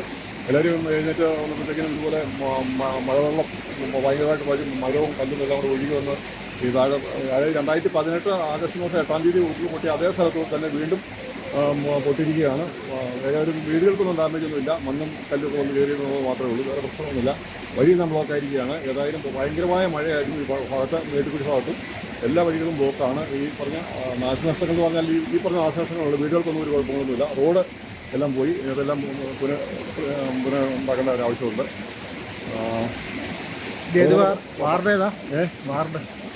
കുന്നമ്പാറ വാർഡ്, കുന്നമ്പാറ സൗത്ത്, തീറ്റിപ്പടി ഭാഗത്ത്, കരിമറ്റമേട് നിന്ന് കഴിഞ്ഞ പ്രാവശ്യം, അതായത് 2019 അതേ ഭാഗത്തു നിന്ന് തന്നെയാണ് ഈ പറഞ്ഞ ഉരുള് രണ്ടാമത് ഇപ്പോൾ പോയിട്ടിരിക്കുന്നത്. ഏതായാലും വലിയ നാശനഷ്ടങ്ങളൊന്നുമില്ല. അതേ റോഡ് വഴി തന്നെ ഒഴി വന്നിരിക്കുന്നത് കൊണ്ട് ഇന്നലെ കാട്ടിനൊരു വലിയ മരം ഒഴുക്കി ഇവിടെ കൊണ്ടുവച്ചിട്ടുണ്ട്. കല്ലും മണ്ണും എല്ലാം കൊണ്ടുവച്ചിട്ടുണ്ട്. ഏതായാലും നാശനഷ്ടങ്ങളൊന്നും ഉണ്ടായിട്ടില്ല. കട്ടപ്പന കുന്തളം പാറയിൽ തോട് കര കവിഞ്ഞ് ഒഴുകുകയാണ്. കുമളി, ചെള്ളിമട, ആനവിലാസം, ശാസ്താനട എന്നിവിടങ്ങളിലും വെള്ളം കയറിയിട്ടുണ്ട്. ജലനിരപ്പ് ഉയർന്നതോടെ മുല്ലപ്പെരിയാർ ഡാമിന്റെ 3 ഷട്ടറുകൾ ഉയർത്തി. കല്ലാർ ഡാമും തുറന്നു. പ്രിൻസ് ജെയിംസ് വിവരങ്ങളുമായി ചേരുന്നു. പ്രിൻസ്, നമ്മൾ കാണുന്ന ദൃശ്യങ്ങളൊക്കെ വളരെ ആശങ്കപ്പെടുത്തുന്നതാണ്. നിലവിൽ മഴയുടെ ഒരു സാഹചര്യം എന്താണെന്ന് ആദ്യം പറയുമോ? നിലവിൽ മഴ ശമനമുണ്ട്. രാവിലെ മുതൽ മഴ കാര്യമായി പെയ്യുന്നില്ല. പ്രത്യേകിച്ച് ഇപ്പോൾ ഒരു തെളിഞ്ഞ കാലാവസ്ഥയാണ് അനുഭവപ്പെടുന്നത്. എന്നാൽ ഉച്ചയ്ക്ക് ശേഷം വീണ്ടും മഴ ശക്തി പ്രാപിക്കുമോ എന്നൊരു ആശങ്ക നിലനിൽക്കുന്നുണ്ട്. എന്നാലും നിലവിൽ പുലർച്ചെ മുതൽ മഴ ഇല്ലെങ്കിൽ പോലും പൂർണ്ണമായും ഗതാഗതം പുനഃസ്ഥാപിക്കാനുള്ള ഒരു സാഹചര്യമൊന്നും ഉണ്ടായിട്ടില്ല. പ്രത്യേകിച്ചും നെടുങ്കണ്ടം മേഖലയിൽ കല്ലാർപ്പുഴ കരകവിഞ്ഞൊഴുകിയ പ്രദേശങ്ങളിലൊക്കെ ഇപ്പോഴും വെള്ളം ഉയർന്നെടുക്കുന്ന ഒരു സാഹചര്യമുണ്ട്. പ്രത്യേകിച്ച് തൂക്കുപാലം ടൗണിന്റെ അതിനോട് ചേർന്നുള്ള ചില ഭാഗങ്ങൾ, മുണ്ടിരിമ ടൗണിനോട് ചേർന്നുള്ള ഭാഗങ്ങൾ, ബാലഗ്രാം സന്യാസിയോട റോഡിന്റെ ഭാഗങ്ങൾ എന്നിവയിലൊക്കെ വെള്ളം ഇപ്പോഴും നിലനിൽക്കുന്ന ഒരു സാഹചര്യമുണ്ട്. പൂർണ്ണമായിട്ടും വെള്ളം റോഡിൽ നിന്ന് ഒഴുകി മാറിയിട്ടില്ല. ഷട്ടർ ഉയർത്തി, കല്ലാർ ഡാമിന്റെ ഷട്ടർ ഉയർത്തി വെള്ളം പുറത്തേക്ക് ഒഴുക്കുന്നുണ്ടെങ്കിൽ പോലും ജലനിരപ്പ് കാര്യമായ തോതിൽ താഴ്ന്നിട്ടില്ല. ഇന്നലെ വൈകുന്നേരം 5 മണിയോടെയാണ് ഈ മേഖലയിൽ ശക്തമായ മഴ ആരംഭിച്ചത്. തുടർന്ന് അർദ്ധരാത്രിയോടെ അതിശക്തമായ മഴ പെയ്യുകയായിരുന്നു. പുലർച്ചെ 2 മണിയോടുകൂടി കല്ലാർപ്പുഴയിൽ ക്രമാതീതമായി വെള്ളം ഉയർന്നു. പ്രത്യേകിച്ചും കൂട്ടാർ, തൂക്കുപാലം, മുണ്ടിയർമ ഭാഗങ്ങളിലൊക്കെ റോഡിലേക്കും സമീപ വീടുകളിലേക്കും ഒക്കെ വെള്ളം കയറുന്ന ഒരു സാഹചര്യം ഉണ്ടായി. വലിയ തോതിൽ വെള്ളം ഉയർന്ന ഒരു സാഹചര്യമാണ് ഉണ്ടായത്. മുൻ വർഷങ്ങളിലൊക്കെ, അതായത് മഹാപ്രളയകാലത്ത് ഉണ്ടായതിനേക്കാൾ കൂടുതലായി വെള്ളമൊക്കെ ഈ പുഴയിൽ വരുന്ന ഒരു സാഹചര്യമാണ് ഉണ്ടായത്.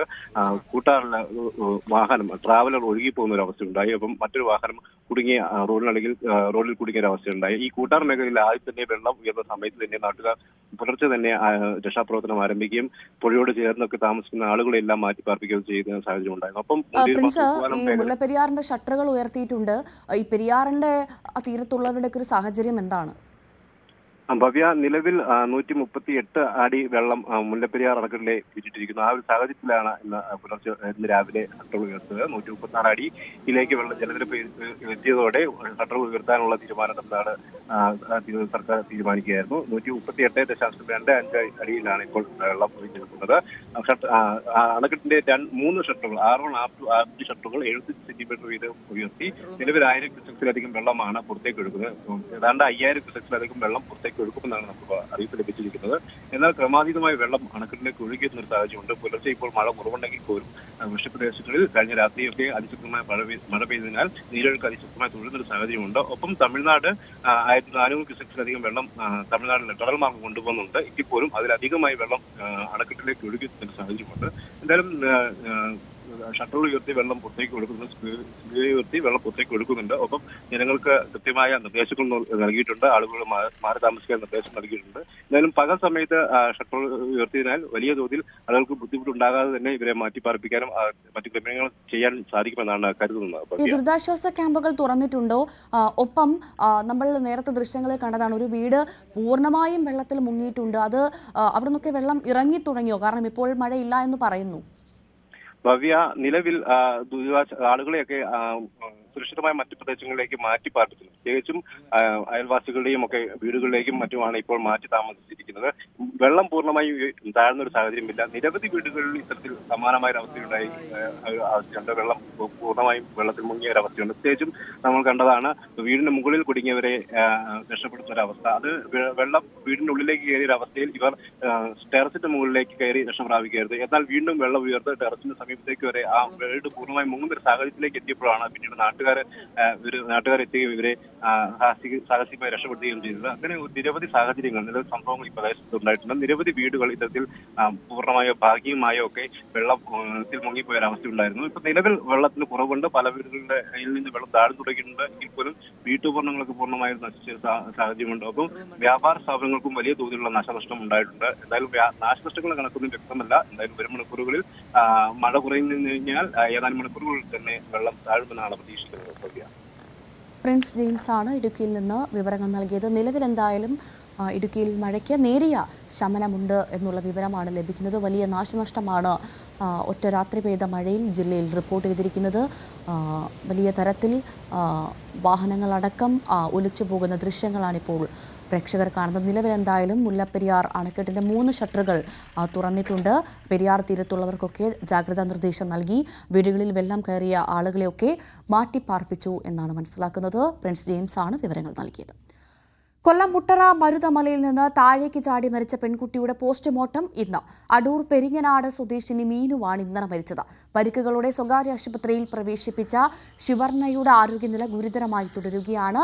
അടൂർ പെരിങ്ങനാട് സ്കൂളിലെ 9ാം ക്ലാസ് വിദ്യാർത്ഥിനികളായ ഇരുവരും ഇന്നലെയാണ് മരുതിമലയിൽ നിന്ന് താഴേക്ക് ചാടിയത്. വിനീഷ് വിവരങ്ങളുമായി ചേരുന്നു. വിനീഷ്, 9ാം ക്ലാസ് വിദ്യാർത്ഥിനികളാണ്, 2 പെൺകുട്ടികളാണ്. എന്തിനായിരുന്നു ഇവർ ഈ സാഹസം കാണിച്ചത്? ഭവ്യ, കഴിഞ്ഞ ദിവസമായിരുന്നു നടത്തിയ സംഭവം ഉണ്ടായത്. പോലീസ് ഇതുമായി ബന്ധപ്പെട്ട് അന്വേഷണം നടത്തുന്നുണ്ട്. ബബി സൂചിപ്പിച്ചതുപോലെ തന്നെ 9ാം ക്ലാസ് വിദ്യാർത്ഥിനികളാണ്. 14 വയസ്സ് പ്രായം മാത്രമേ ഉള്ളൂ ഇരുവർക്കും. ഇവർ അടൂർ സ്കൂളിലെ വിദ്യാർത്ഥിനികളാണ്. സ്കൂളിൽ എത്താത്തതിനെ തുടർന്ന് ഇവരുടെ രക്ഷിതാക്കൾ സ്കൂളിലെത്തി. ഇപ്പോൾ സ്കൂളിലില്ലാന്ന് അറിഞ്ഞതോടുകൂടി അടൂർ സ്റ്റേഷനിൽ പരാതി നൽകിയിരുന്നു. മിസ്സിംഗ് കേസ് ഓൾറെഡി രജിസ്റ്റർ ചെയ്തിരുന്നു. പക്ഷേ ഇവർക്കായിട്ടുള്ള അന്വേഷണം നടന്നു വരികയാണ്. കഴിഞ്ഞ ദിവസം ഇവരെ മുട്ടറ മരുതിമലയിൽ വെച്ച് കണ്ടത്. പക്ഷേ കാണുന്നത് നാട്ടുകാരാണ്. 2 വിദ്യാർത്ഥിനികൾ അപകടകരമായ രീതിയിൽ ഒരു പാറയുടെ മുകളിൽ ഇരിക്കുന്നതായിട്ടുള്ള കണ്ടത്. അങ്ങനെ ഇവർ പോലീസിൽ വിവരം അറിയിക്കുന്നു. ഇവർ വന്നിരുന്ന സ്ഥലം കൊല്ലം ജില്ലയിലെ പുയപ്പള്ളി പോലീസ് സ്റ്റേഷൻ പരിധിയിലാണ്. ഒരു ടൂറിസം കേന്ദ്രമാണ്. നിരവധി വിനോദസഞ്ചാരികളൊക്കെ എത്തുന്ന ഒരു പ്രധാന സ്ഥലമാണ്. ഇവിടെയാണ് അപകടകരമായ രീതിയിൽ ഇരുന്നത്. അങ്ങനെ പോലീസ് ഇവരുടെ അടുത്തേക്ക് എത്താനുള്ള ശ്രമം നടത്തുന്നതിനിടയിലാണ് ഇവർ 2 പേരും താഴ്ചയിലേക്ക് ചാടിയതിൽ മീനു എന്ന വിദ്യാർത്ഥിനിയുടെ ജീവൻ പൊലിഞ്ഞുപോയി. അതുപോലെ തന്നെ മറ്റു വിദ്യാർത്ഥിനിക്ക് ഗുരുതരമായിട്ടുള്ള പരിക്കുണ്ടായിരുന്നു. നാട്ടുകാർ ഇടപെട്ട് ഇരുവരെയും ആശുപത്രിയിൽ പ്രവേശിപ്പിച്ചു എങ്കിലും ഒരാളുടെ ജീവൻ രക്ഷിക്കാനായില്ല. എന്തായാലും മറ്റൊരാൾ ഇപ്പോഴും ഗുരുതരാവസ്ഥയിൽ തുടരുന്ന സാഹചര്യമുണ്ട്. പോലീസ് എത്തി വിശദമായിട്ടുള്ള അന്വേഷണം നടത്തുന്നുണ്ട്. ഈ ബന്ധുമിത്രാദികളിൽ നിന്നെല്ലാം കൃത്യമായ മൊഴി രേഖപ്പെടുത്തുന്നുണ്ട്. അതുപോലെ ഇവരുടെ ഒരു സ്കൂൾ ബാഗിൽ നിന്ന് കിട്ടിയ ഒരു ഡയറിയിൽ നിന്നും കിട്ടിയ ഒരു ഫോൺ നമ്പർ ഉണ്ടായിരുന്നു. അതിൽ വിളിച്ച് വിവരങ്ങൾ തിരക്കിയാണ് ബന്ധുക്കളിലേക്ക് ഈ വിവരങ്ങൾ കൈമാറിയതും. എന്തായാലും പോലീസ് വ്യക്തമായി അന്വേഷിക്കുന്നുണ്ട്. ഭവ്യ, അപ്പോഴും എന്തിനാണ് ഈ കുട്ടികൾ ഇത്തരത്തിൽ, അതായത് ഇപ്പോൾ പോലീസ് വന്ന സമയത്ത് കുട്ടികൾ താഴേക്ക് ചാടുകയായിരുന്നു, അപ്പോൾ ഒരു മരിക്കാൻ വേണ്ടി തന്നെ അവിടെ എത്തിയതായിരുന്നു എന്ന് വ്യക്തമാണോ? പോലീസ് എന്തെങ്കിലും സൂചന നൽകുന്നുണ്ടോ ഇവർ എന്തിനാണ് ഇത് കാണിച്ചതെന്നത്? നിലവിലെ ഞാൻ നേരത്തെ സൂചിപ്പിച്ചു, ഇതിന് മിസ്സിംഗ് കേസ് ഉണ്ട്. ഇവരെ വീടുമായി ബന്ധപ്പെട്ട് കുട്ടികൾക്ക് ഉള്ള പ്രശ്നങ്ങളാണ് ഇതിന് കാരണമെന്ന് ചില സൂചനകളാണ് പോലീസ് നൽകുന്നത്. പക്ഷേ ഇനിയിപ്പോൾ പോസ്റ്റ്മോർട്ടം കഴിഞ്ഞുള്ള നടപടിക്രമങ്ങളൊക്കെ ഉണ്ട്. അതൊക്കെ കഴിഞ്ഞിട്ടായിരിക്കും കൂടുതൽ ഒരു അന്വേഷണത്തിലേക്ക് പോലീസ് നീങ്ങുക. എന്തായാലും പ്രാഥമികമായിട്ടുള്ള അന്വേഷണത്തിൽ ഈ വിദ്യാർത്ഥിനികൾ വീടുമായിട്ടുള്ള ചില പ്രശ്നങ്ങളാണ് ഇവരെ ഇങ്ങനെ ഈ ഒരു അവസ്ഥയിലേക്ക് എത്തിച്ചത് എന്നാണ് ഇപ്പോൾ അറിയാൻ കഴിയുന്നത്. എന്തായാലും ഇവരെ കാണാനില്ല എന്ന് കാട്ടി ഇവരുടെ രക്ഷിതാക്കളും പോലീസിൽ പരാതി നൽകിയിട്ടുണ്ടായിരുന്നു. ഭവ്യ, വിനീഷ, ഈ രണ്ടാമത്തെ കുട്ടി ശിവർണ, ആ കുട്ടിയുടെ ആരോഗ്യനില അതെങ്ങനെയുണ്ട്? ആ കുട്ടി ജീവിതത്തിലേക്ക് തിരിച്ചു വന്നാൽ മാത്രമേ യഥാർത്ഥത്തിൽ എന്താണ് ഇവർക്ക് സംഭവിച്ചത്, എന്തിനാണ് ഇത് ചെയ്തതെന്നുള്ള കാര്യത്തിൽ ഒരു പൂർണ്ണ വ്യക്തത വരികയുള്ളൂ. അപ്പോൾ ആ കുട്ടിയുടെ ആരോഗ്യനില അതെങ്ങനെയുണ്ട്? തീർച്ചയായും ശിവർണയുടെ ആരോഗ്യസ്ഥിതി വളരെ ഗുരുതരമായി തുടരുന്നുണ്ടായിരുന്നു. കഴിഞ്ഞ ദിവസം ഏകദേശം സമുദ്രനിരപ്പിൽ നിന്ന് 1000 അടി ഉയരത്തിലാണ് ഇവർ ഇരുന്നത് പോലും താഴ്ചയിലേക്ക് ചാടുകയും ചെയ്തു. പക്ഷേ ശിവർണ രക്ഷപ്പെടുത്തുന്ന സമയത്ത് ശിവർണ നാട്ടുകാരോട് പറഞ്ഞത് തനിക്ക് വീട്ടിലേക്ക് പോകണ്ട, തന്നെ വീട്ടിൽ കൊണ്ടുപോകരുത് എന്ന് പറഞ്ഞതായിട്ട് നാട്ടുകാരിൽ ചിലർ പോലീസിന് മൊഴി നൽകിയിട്ടുണ്ട്. ഇതൊരു നിർണായക മൊഴിയാണ്. എന്താണ് ഈ കുട്ടി ആ ഒരു അപകടാവസ്ഥയിലും ഇങ്ങനെ പറഞ്ഞത് എന്നുള്ളതിനെ കുറിച്ച് നാട്ടുകാരും ആശങ്കപ്പെടുന്നുണ്ട്. പോലീസിന് ആ ഒരു വിവരം കൈമാറുകയും ചെയ്തിട്ടുണ്ട്. എന്തായാലും ഇവർ മീയന്നൂരുള്ള ഇവരെ പ്രവേശിപ്പിച്ചത്. ഈ ശിവർണ അവിടെയാണ് ഗുരുതരാവസ്ഥയിൽ ഇപ്പോഴും വെന്റിലേറ്ററിൽ തുടരുന്ന സാഹചര്യമാണ് ഉള്ളത്. പോലീസ് അന്വേഷിക്കുന്നുണ്ട്. ഈ ഭവി സൂചിപ്പിച്ചതുപോലെ തന്നെ ആരോഗ്യ നില കുറച്ച് മെച്ചപ്പെട്ടെങ്കിൽ മാത്രമേ പോലീസിന് കൂടുതൽ ആയിട്ട് കാര്യങ്ങൾ ചോദിച്ച് മനസ്സിലാക്കാൻ കഴിയുകയുള്ളൂ. എന്തായാലും പോലീസ് അത്തരത്തിലുള്ള ഒരു ശ്രമത്തിൽ നടക്കുന്നുണ്ട്. ഈ ആരോഗ്യ വകുപ്പിന്റെ ഒരു ഈ കുട്ടിയുടെ ആരോഗ്യസ്ഥിതി മെച്ചപ്പെട്ടതിന് ശേഷമായിരിക്കും കൂടുതൽ മൊഴികൾ രേഖപ്പെടുത്തുക. ഭവ്യ, വിനീഷാണ് വിവരങ്ങൾ നൽകിയത്. സ്വർണ്ണമോഷണത്തിനായി അയൽക്കാരി കെട്ടിയിട്ട് തീ കൊളുത്തിയ വീട്ടമ്മ മരിച്ചു. ചികിത്സയിൽ കഴിഞ്ഞിരുന്ന പത്തനംതിട്ട കീഴായ്പൂർ സ്വദേശി ലതാകുമാരിയാണ് മരിച്ചത്. കുറ്റകൃത്യം ചെയ്ത പോലീസുകാരന്റെ ഭാര്യ സുമയ്യ അറസ്റ്റിലായിരുന്നു. കോട്ടയം മെഡിക്കൽ കോളേജിൽ ചികിത്സയിലിരിക്കെ ഇന്നലെ രാത്രിയായിരുന്നു മരണം. ശശിനാരായണൻ വിവരങ്ങളുമായി ചേരുന്നു. ശശിനാരായണൻ, ഏറെ വേദനിപ്പിക്കുന്ന ഒരു സംഭവമാണ് ഇപ്പോൾ സംഭവിച്ചിരിക്കുന്നത്. സ്വർണ്ണമോഷണത്തിന് വേണ്ടി ഒരു സ്ത്രീയെ കെട്ടിയിട്ട് കത്തിച്ചു കൊന്നു, അല്ലേ? ഭവ്യ, അത് തന്നെയാണ് കാരണം. എന്തായാലും കീഴ്വായ്പൂർ സ്വദേശിയായ ലതാകുമാരിയാണ് മരിച്ചത്. കഴിഞ്ഞ ഒക്ടോബർ 9-നാണ് ഇത്തരമൊരു സംഭവം ഉണ്ടാകുന്നത്. ഈ ലതാകുമാരിയുടെ വീടിന്റെ തൊട്ടടുത്ത് താമസിക്കുന്ന സുമയ്യ എന്ന സ്ത്രീയാണ്, യുവതിയാണ് പ്രതിയായിട്ടുള്ളത്. ഈ സുമയ്യ ലതാകുമാരിയുടെ വീട്ടിലെത്തുകയും നിരന്തരം പരസ്പരം സഹകരണമുള്ള വീടായിരുന്നു. പക്ഷേ പണം സംബന്ധിച്ചുള്ള കാര്യങ്ങളിൽ ചില ആവശ്യപ്പെടുകയും ചെയ്തു. അത് കൊടുക്കാതെ വന്നതെ തുടർന്നാണ് വീട്ടിലെത്തി. ഈ ഒക്ടോബർ 9-ാം തീയതി വൈകിട്ട് വീട്ടിലെത്തിയതിനു ശേഷം ഈ ലതാകുമാരിയെ കൈയും കാലും കെട്ടിയതിനു ശേഷം സ്വർണ്ണാഭരണങ്ങൾ കവർന്നതിന് ശേഷം വീട്ടിൽ തീയിട്ട് ഈ ലതാകുമാരിയെ തീ ഇട്ടതിന് ശേഷം പുറത്തു പോയിരുന്നു. എന്തായാലും ഗുരുതരമായി പൊള്ളലേറ്റ ലതാകുമാരി കഴിഞ്ഞ കുറേ ദിവസങ്ങളായി കോട്ടയം മെഡിക്കൽ കോളേജിൽ ചികിത്സയിലായിരുന്നു. ഇന്നലെ രാത്രിയിലാണ് മരണമടഞ്ഞത്. എന്തുകൊണ്ടും പ്രതിയെ പിന്നീട് ആ തീ കൊളുത്തിയ സംഭവ ദിവസം തന്നെ ഒക്ടോബർ 9 തന്നെ പോലീസ് അറസ്റ്റ് ചെയ്യുകയും ചോദ്യം ചെയ്തു വരികയും ചെയ്യുന്നു. ആറന്മുള പോലീസ് സ്റ്റേഷനിലെ ഒരു പോലീസ് ഉദ്യോഗസ്ഥന്റെ ഭാര്യയാണ് ഈ പ്രതിയായ സുമയ്യ. കീഴ്വായ്പൂർ പോലീസ് സ്റ്റേഷന്റെ തൊട്ടടുത്ത് തന്നെയാണ് ഇരുവരും താമസിക്കുന്നത്. പോലീസ് ക്വാർട്ടേഴ്സിലാണ് ഈ പ്രതി സുമയ്യ താമസിക്കുന്നത്. തൊട്ടടുത്ത് തന്നെ അയൽവാസിയാണ് ഈ കൊല്ലപ്പെട്ട ലതാകുമാരിയും താമസിക്കുന്നത്. ഇരുവരും പരിചയമുള്ളവരാണ്. ഏതായാലും ഈ സാമ്പത്തികമായി, അതായത് വലിയ സാമ്പത്തിക പരാജയം ഈ സുമയ്ക്കുണ്ടായതായി പറയുന്നു. അത് പിന്നീടാണ് മനസ്സിലാവുന്നത്. ഈ ഓഹരി ട്രേഡിങ്ങിലൂടെ പണം നിക്ഷേപിക്കുകയും അത് നഷ്ടപ്പെടുകയും ചെയ്തു. അങ്ങനെ കടുത്ത സാമ്പത്തിക ബാധ്യതയാണ് സുമയ്യ ഉണ്ടായിരുന്നത്. ഈ പണം കടം തീർക്കുന്നതിന് വേണ്ടി ചില തിരിമറികൾ നടത്താൻ വേണ്ടിയാണ് ഈ പണം ആവശ്യപ്പെട്ട് ലതാകുമാരിയുടെ വീട്ടിലെത്തി ഈ ഒക്ടോബർ 9-ാം തീയതി ചോദിക്കുന്നത്. പണം പിന്നീട് നൽകിയില്ല. ഒപ്പം തുടർന്നുള്ള വാക്കേറ്റത്തെ തുടർന്ന് സ്വർണ്ണാഭരണങ്ങൾ മോഷ്ടിക്കുകയും ഒപ്പം പെട്രോൾ ഒഴിച്ച് തീ കൊളുത്തുകയാണ് ചെയ്തത്. സംഭവ സ്ഥലത്ത് വെച്ച് തന്നെ വലിയ വികളമുണ്ടാകിയ ഉടൻ തന്നെ തൊട്ടടുത്ത പോലീസ് സ്റ്റേഷനുണ്ട്. അവിടെ ലതാകുമാരി ഓടിപ്പോവുകയൊക്കെ ചെയ്തു. അതിനുശേഷമാണ് പോലീസ് ഇടപെട്ട് കോട്ടയം മെഡിക്കൽ കോളേജിലേക്ക് മാറ്റിയത്. തുടർന്നാണ് ഇപ്പോൾ ഇന്നലെ രാത്രി ലതാകുമാരിയുടെ മരണം സംഭവിച്ചത്. എന്തായാലും കൊലക്കുറ്റത്തിന് കൂടി പോലീസ് ഇപ്പോൾ കേസെടുത്തിട്ടുണ്ട്. പോലീസിന്റെ കസ്റ്റഡിയിൽ റിമാൻഡിലുമാണ് ഈ പ്രതിയായ സുമയ്യ. ശശിനാരായണനാണ് വിവരങ്ങൾ നൽകിയത്. നെന്മാറ സജിത വധക്കേസിൽ പ്രതി ചെന്താമരയുടെ ശിക്ഷാവിധി ഇന്ന്. പ്രതിക്ക് പരോൾ പോലും നൽകരുതെന്നും വധശിക്ഷ വിധിക്കണമെന്നും പ്രോസിക്യൂഷൻ. സജിതയെ കൊലപ്പെടുത്തിയ കേസിൽ ജാമ്യത്തിലിറങ്ങിയപ്പോൾ ചെന്താമര 2 പേരെ കൂടി കൊലപ്പെടുത്തിയെന്ന് പ്രോസിക്യൂഷൻ കോടതിയെ അറിയിച്ചു. അയൽവാസിയായിരുന്ന പോത്തുണ്ടി തിരുത്തമ്പാടം ബോയൽ കോളനിയിൽ സുധാകരന്റെ ഭാര്യ സജിതയെ 2019 ആഗസ്റ്റ് 31 ചെന്താമര വെട്ടിക്കൊന്നത്. തന്റെ ഭാര്യ പിണങ്ങിപ്പോവാൻ കാരണം സജിതയെന്ന മന്ത്രവാദിനി പറഞ്ഞതിനെ തുടർന്നായിരുന്നു ഈ ക്രൂര കൊലപാതകം ചെന്താമര നടത്തിയത്. ഇടവേള.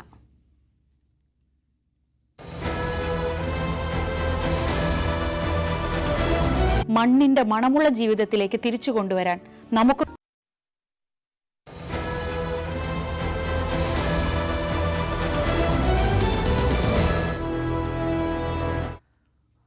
തിരുവനന്തപുരം ഡിവിഷനിലെ റെയിൽവേ സ്റ്റേഷനുകളിലെ ടിക്കറ്റ് കൌണ്ടറിൽ പണമിടപാടിന് UPI സേവനം മാത്രമാക്കി റെയിൽവേ. ഡിജിറ്റൽ പേയ്മെന്റ് പ്രോത്സാഹിപ്പിക്കാൻ വേണ്ടിയാണ് പുതിയ നീക്കം. നിലവിൽ റെയിൽവേയുടെ കൌണ്ടറുകളിൽ പണം സ്വീകരിക്കുന്നില്ല. എന്നാൽ ടിക്കറ്റ് വെൻഡിംഗ് മെഷീനുകളിൽ പണം സ്വീകരിക്കുന്നുണ്ട്. റെയിൽവേയുടെ പുതിയ മാറ്റം തിരക്കിട്ട യാത്രകളിൽ യാത്രക്കാരെ ബുദ്ധിമുട്ടിലാക്കുന്നുണ്ട്. ഈ വാർത്തയിലേക്ക് നമുക്ക് എത്താം. അതിനു മുൻപ് ഇപ്പോൾ PK കുഞ്ഞാലിക്കുട്ടിയെ മാധ്യമങ്ങളെ കാണുന്നതിലേക്ക്. ഒരു ദയനീയമായ സ്ഥിതിയിലാണ് എന്നുള്ളത് ഒരു മതേതര കാഴ്ചപ്പാട് പുലർത്തുന്ന കേരളത്തിലെ മുഴുവൻ ജനങ്ങൾക്കും, അതുപോലെ തന്നെ ഇവിടെ വിദ്യാലയങ്ങൾ എന്ന് പറയുന്നത് എല്ലാ വിഭാഗങ്ങളും നടത്തുന്നുണ്ട്. ഓരോ വിഭാഗം നടത്തുന്ന വിദ്യാലയം അവർക്ക് വേണ്ടി മാത്രം എന്നുള്ളത് നമുക്ക് പറ്റൂലല്ലോ.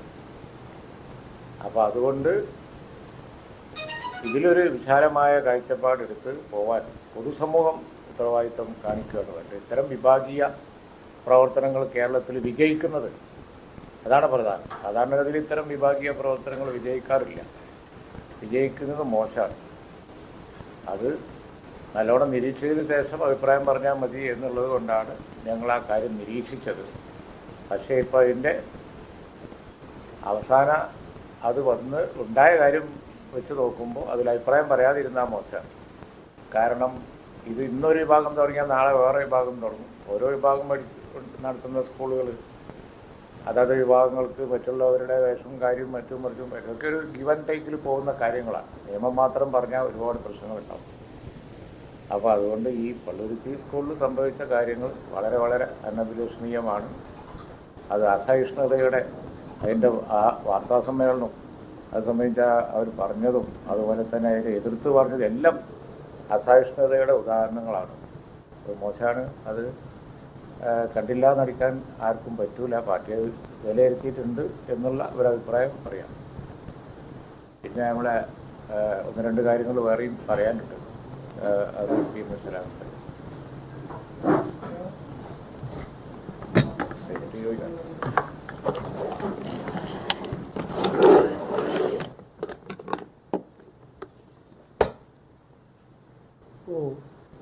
കേരളത്തിലെ യൂണിവേഴ്സിറ്റികൾക്ക് കീഴിലുള്ള കോളേജുകളിൽ നടന്ന തെരഞ്ഞെടുപ്പിൽ അതിദയനീയമായ പരാജയം SFI നേരിട്ടുകൊണ്ടിരിക്കുകയാണ്. പുതിയ തലമുറ SFIയെയും കമ്മ്യൂണിസ്റ്റ് പാർട്ടിയെയും അംഗീകരിക്കുന്നില്ല എന്നതിൻ്റെ തെളിവ് വന്നുകൊണ്ടിരിക്കുന്നതിൽ രോഷം പൂണ്ട കമ്മ്യൂണിസ്റ്റുകാരും ഭരണ സ്വാധീനം ഉപയോഗപ്പെടുത്തി, ആഭ്യന്തര വകുപ്പിനെ ഉപയോഗപ്പെടുത്തി പള്ളുരുത്തി സ്കൂളിലെ ഹിജാബ് വിവാദത്തിൽ പ്രതികരിക്കുകയാണ് മുസ്ലിം ലീഗ് നേതാക്കൾ. സംഭവം ദൗർഭാഗ്യകരമായി പോയതാണ് ഇപ്പോൾ PK കുഞ്ഞാലിക്കുട്ടി അടക്കം പ്രതികരിച്ചത്. നമ്മൾ ഇനി പോകുന്നത് നേരത്തെ പൂർത്തീകരിക്കാൻ ആവാത്ത വാർത്തയിലേക്കാണ്. തിരുവനന്തപുരം ഡിവിഷനിലെ റെയിൽവേ സ്റ്റേഷനുകളിലെ ടിക്കറ്റ് കൌണ്ടറിൽ പണമിടപാടിന് UPI സേവനം മാത്രമാക്കി റെയിൽവേ. ഡിജിറ്റൽ പേയ്മെന്റ് പ്രോത്സാഹിപ്പിക്കാൻ വേണ്ടിയാണ് പുതിയ നീക്കം. നിലവിൽ റെയിൽവേയുടെ കൌണ്ടറുകളിൽ പണം സ്വീകരിക്കുന്നില്ല. എന്നാൽ ടിക്കറ്റ് വെൻഡിംഗ് മെഷീനുകളിൽ പണം സ്വീകരിക്കുന്നുമുണ്ട്. റെയിൽവേയുടെ ഈ പുതിയ മാറ്റം തിരക്കിട്ട യാത്രകളിൽ യാത്രക്കാരെ ബുദ്ധിമുട്ടിലാക്കുന്നുമുണ്ട്. റിപ്പോർട്ടിലേക്ക്. പരമാവധി പണമിടപാടുകൾ കുറച്ചുകൊണ്ട് ഡിജിറ്റൽ പേയ്മെന്റിലേക്ക് യാത്രക്കാരെ പ്രോത്സാഹിപ്പിക്കുക എന്ന നീക്കവുമായാണ് റെയിൽവേയുടെ പുതിയ മാറ്റം. തമ്പാനൂർ റെയിൽവേ സ്റ്റേഷൻ അടക്കമുള്ള തിരുവനന്തപുരം റെയിൽവേ ഡിവിഷനിലാണ് ടിക്കറ്റ് കൌണ്ടറുകളിൽ പൂർണ്ണമായും ഡിജിറ്റൽ പേയ്മെന്റിലേക്ക് മാറിയിരിക്കുന്നത്.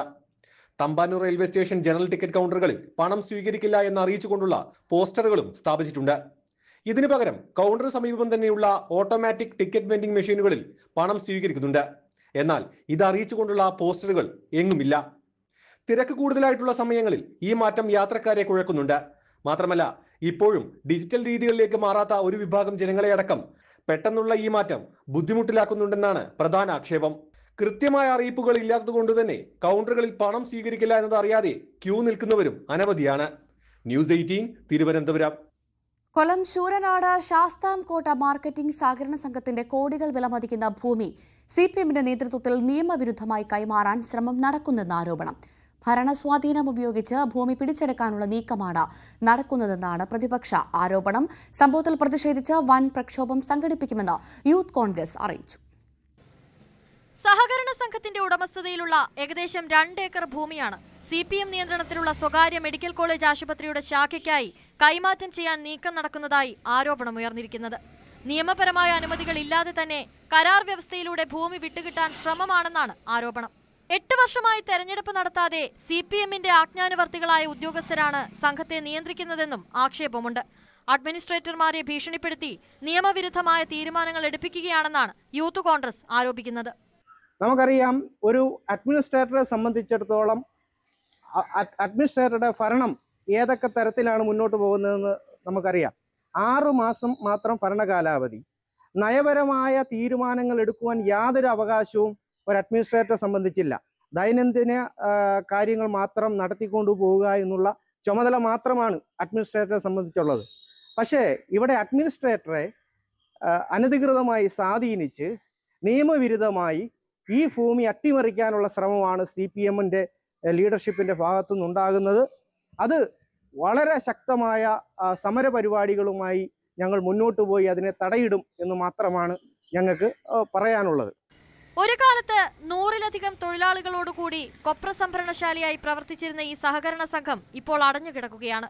കെട്ടിടം ജീർണാവസ്ഥയിലും ഭൂമി കാട് കയറിയ നിലയിലുമാണ്. നാളികേരം ഉൾപ്പെടെ കൊപ്ര ഉൾപ്പെടെ കശുവണ്ടി ഉൾപ്പെടെയുള്ള ഒട്ടനവധി കാർഷിക വിളകൾ സംഭരിച്ചുകൊണ്ട് ഈ നാട്ടിലെ കർഷകർ കൊതകും വിധം പ്രവർത്തിച്ചു വന്ന ഒരു സംഘമാണ്. ആ സംഘം ഇന്ന് വളരെ ശോചനീയമായ അവസ്ഥയിൽ കിടക്കുന്ന ഒരു അവസ്ഥയാണ്. നമ്മൾ ആ സംഘത്തിന്റെ മുന്നിലേക്ക് ചെന്നാൽ അറിയാം, കാട് പിടിച്ച് 2 ഏക്കർ ഭൂമി കാട് പിടിച്ച് അതുപോലെ ആ കെട്ടിടം നശിച്ച് നാമാവശേഷമായ ഒരു അവസ്ഥയാണ്. നിയമപരമായി അഡ്മിനിസ്ട്രേറ്റർക്ക് ഭൂമി കൈമാറ്റത്തിനുള്ള അധികാരമില്ലെങ്കിലും കരാർ ഒപ്പിടാൻ സമ്മർദ്ദം വർദ്ധിച്ചിരിക്കുകയാണെന്നാണ് വിവരം. സംഭവം വിവാദമായതോടെ ഭൂമി കൈമാറ്റ ശ്രമത്തിനെതിരെ ജനകീയ പ്രക്ഷോഭങ്ങൾ സംഘടിപ്പിക്കുമെന്ന് യൂത്ത് കോൺഗ്രസ് അറിയിച്ചു. ന്യൂസ് 18 കൊല്ലം. റോഡിലെ ചെളിക്കുഴിയിൽ ശയന പ്രദക്ഷിണം നടത്തി യൂത്ത് കോൺഗ്രസ് പ്രവർത്തകർ. ഇടുക്കി പവർ ഹൌസ് ചിന്നക്കനാൽ റോഡിന്റെ ശോചനീയാവസ്ഥ പരിഹരിക്കണമെന്നാവശ്യപ്പെട്ടുകൊണ്ടാണ് വേറിട്ട പ്രതിഷേധം.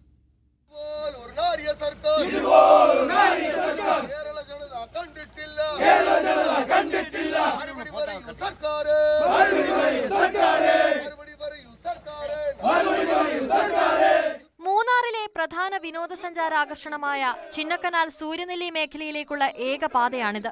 ദിനംപ്രതി ആയിരക്കണക്കിന് വിനോദസഞ്ചാരികൾ എത്തുന്ന ഈ മേഖലയിലേക്ക് ഗതാഗതയോഗ്യമായ റോഡില്ല.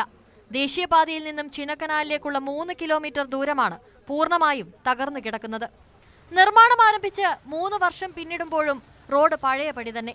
നിർമ്മാണ കരാറിൽ ഏർപ്പെട്ടിരുന്ന കുഞ്ചത്തണ്ണി ലേബർ കോൺട്രാക്ട് സൊസൈറ്റി പാതി വഴിയിൽ നിർമ്മാണ ജോലികൾ ഉപേക്ഷിച്ചു പോയതോടെ പ്രദേശവാസികൾ ഏറെ ദുരിതത്തിലായി.